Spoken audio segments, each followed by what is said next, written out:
तो बच्चों, आज हम पढ़ने वाले हैं कक्षा 6 की हिंदी पाठ्य पुस्तक का पाठ 1 अवधपुरी में राम। तो चलो पाठ को पढ़ना आरंभ करते हैं। अवधपुरी में राम। यह कथा अवध की है और बहुत पुरानी है। अवध में सरयू नदी के किनारे एक अति सुंदर नगर था, अयोध्या। सही अर्थों में दर्शनीय, देखने लायक, भव्यता जैसे उसका दूसरा नाम हो। अयोध्या में केवल राजमहल भव्य नहीं था, उसकी एक एक इमारत आलीशान थी। आम लोगों के घर भव्य थे, सड़कें चौड़ी थी, सुंदर बाग बगीचे, पानी से लबालब भरे सरोवर, खेतों में लहराती हरियाली, हवा में हिलती फसलें सरयू की लहरों के साथ खेलती थी। अयोध्या हर जगह से संपन्न नगरी थी। संपन्नता कोने अंतरे तक बिखरी हुई, सभी सुखी, सब समृद्ध। दुख और विपन्नता को अयोध्या का पता नहीं मालूम था, या उन्हें नगर की सीमा में प्रवेश की अनुमति नहीं थी। पूरा नगर विलक्षण था, अद्भुत और मनोरम।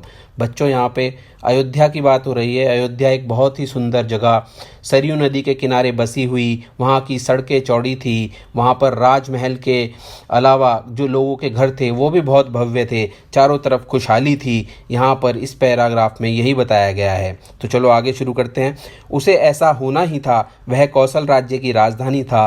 राजा दशरथ वहीं रहते थे। उनके राज में दुख का भला क्या काम। राजा दशरथ कुशल योद्धा और न्यायप्रिय शासक थे। महाराज अज के पुत्र, महाराज रघु के वंशज, रघुकुल के उत्तराधिकारी। रघुकुल की रीति नीति का प्रभाव हर जगह दिखाई देता था। सुख समृद्धि से लेकर बात व्यवहार तक लोग मर्यादाओं का पालन करते थे, सदाचारी थे। पवित्रता और शांति हर जगह थी, नगर में भी, लोगों के मन में भी।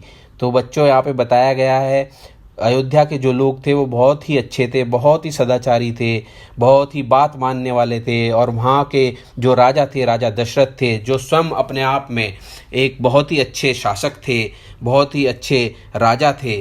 वहाँ पर जो है चारों तरफ बड़ी ही सुख शांति थी, सब लोग समृद्ध थे।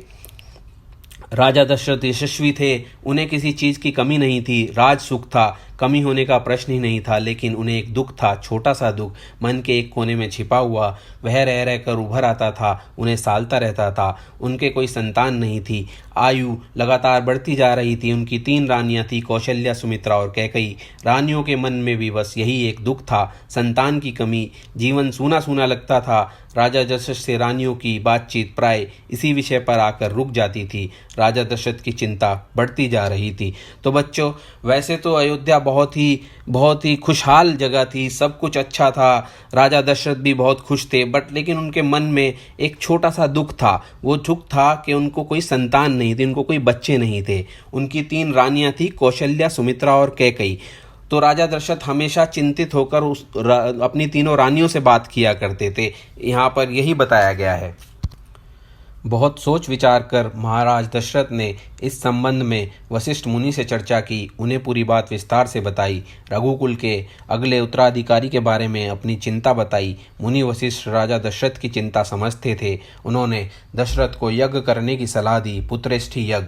महर्षि ने कहा, आप पुत्रेष्ठी यज्ञ करें महाराज, आपकी इच्छा अवश्य पूरी होगी। यह मान तपस्वी क्षय श्रृंग की देख रेख में हुआ। पूरा नगर उसकी तैयारी में लगा हुआ था। यज्ञशाला सरयू नदी के किनारे बनाई गई। यज्ञ में अनेक राजाओं को निमंत्रित किया गया। तमाम ऋषि मुनि पधारे। शंख ध्वनि और मंत्रोच्चार के बीच एक एक कर सबने आहुति डाली। अंतिम आहुति राजा दशरथ की थी। तो बच्चों, पिछले पैराग्राफ में बताया था राजा दशरथ बहुत परेशान थे क्योंकि उनको कोई संतान नहीं थी। तो उन्होंने यह चर्चा मुनि वशिष्ठ से की। तो मुनि वशिष्ठ ने उन्हें कहा, आप एक यज्ञ करवाइए तो आपकी इच्छा अवश्य पूरी होगी। तो चलो आगे चलते हैं। यज्ञ पूरा हुआ। अग्नि के देवता ने महाराज दशरथ को आशीर्वाद दिया। कुछ समय बाद दशरथ की इच्छा पूरी हुई। तीनों रानियां पुत्रवती हुई। महारानी कौशल्या ने राम को जन्म दिया। चैत्र माह की नवमी के दिन रानी सुमित्रा के 2 पुत्र हुए, लक्ष्मण और शत्रुघ्न। रानी कैकई के पुत्र का नाम भरत रखा गया। तो बच्चों, महाराज की इच्छा जो है वो पूरी हो गई। जैसा कि उन्होंने यज्ञ किया तो उनको सारी रानियों को बच्चे हुए। राम, लक्ष्मण, भरत, शत्रुघ्न उनके नाम रखे गए। तो चलो आगे चलते हैं। राजमहल में खुशी छा गई, नगर में बधाइयां बजने लगी, मंगल गीत गाए गए, हर ओर खुशी उत्सव जैसा दृश्य। राजा दशरथ प्रसन्न थे, उनकी मनोकामना पूरी हुई। प्रजा प्रसन्न थी कि दशरथ की चिंता दूर हुई। नगर में बड़ा समारोह आयोजित किया गया। धूमधाम से आयोजन में दूर दूर से लोग आए। राजा दशरथ ने सबको पूरा सम्मान दिया, उन्हें कपड़े, अनाज और धन देकर विदा किया। तो बच्चों यहाँ पे बताया गया है, जब राजा दशरथ की इच्छा पूरी हो गई, उनको संतान हुई, तो वहाँ पर अयोध्या में इसको सेलिब्रेट किया गया। बहुत खुशी का माहौल था, चारों तरफ खुशी का माहौल था। राजा दशरथ ने अपने जो मेहमान बुलाए थे, अपने जो जानकार बुलाए थे, सबको अनाज दिया, कपड़े दिए और चारों तरफ खुशियों से इसको एज एक सेलिब्रेशन वहाँ पे किया गया।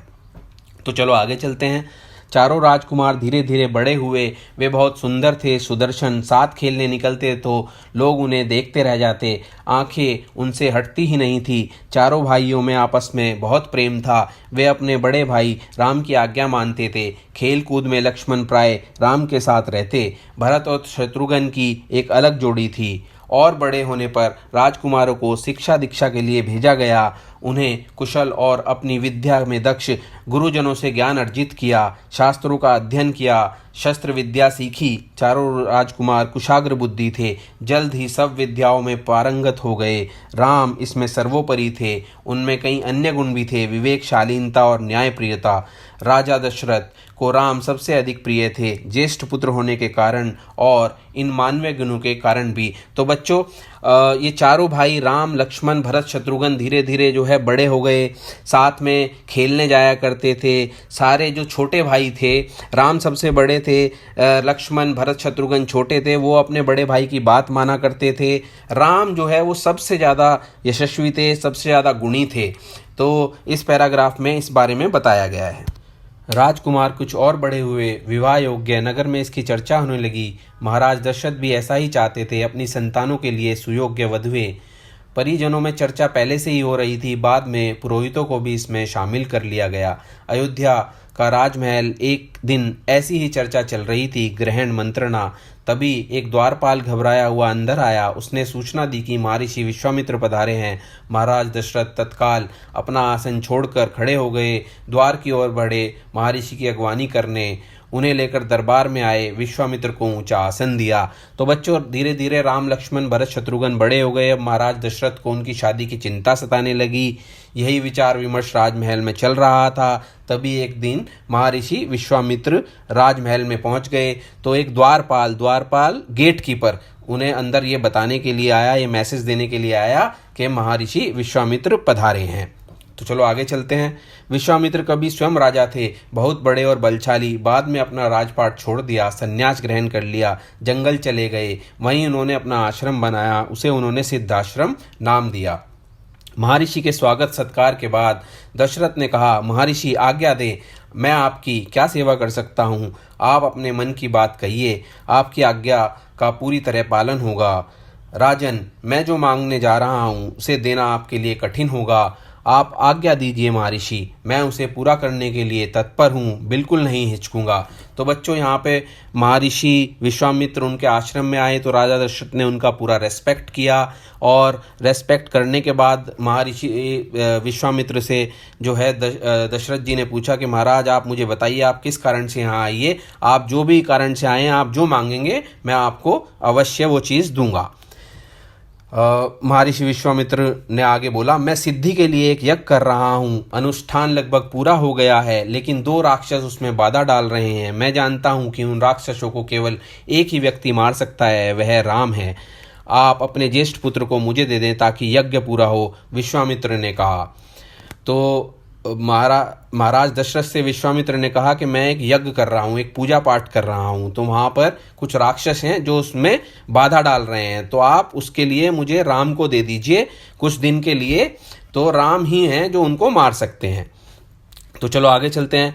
दशरथ पर जैसे बिजली गिर पड़ी, वह अचकचा गए। उन्हें उम्मीद ही नहीं थी कि मुनिवर उनसे राम को मांग लेंगे। उनके ज्येष्ठ पुत्र, उनके सबसे प्रिय पुत्र दशरथ चिंता में पड़ गए।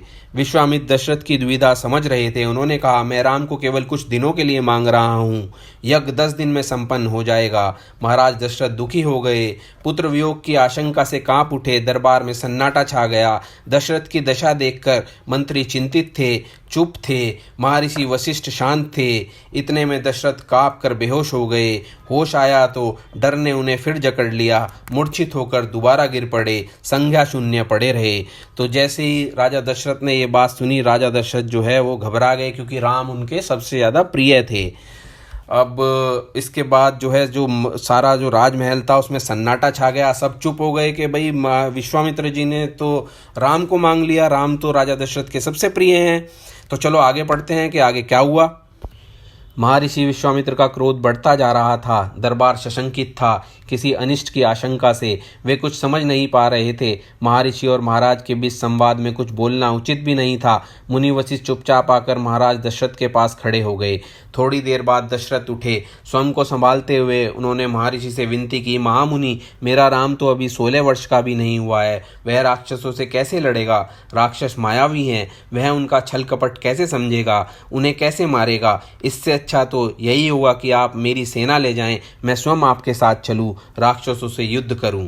तो राजा दशरथ ने मुनि वशिष्ठ से बोला कि राम तो अभी बहुत छोटा है, वो राक्षसों का सामना कैसे करेगा? राक्षसों के पास तो बहुत सारी माया है, बहुत सारी विद्याएं हैं। राम तो अभी बहुत ही छोटा है। तो इससे अच्छा आप मेरी सेना ले जाओ, मैं खुद चलता हूँ आपके साथ, बट आप राम को नहीं लेके जाओ। तो चलो आगे पढ़ते हैं।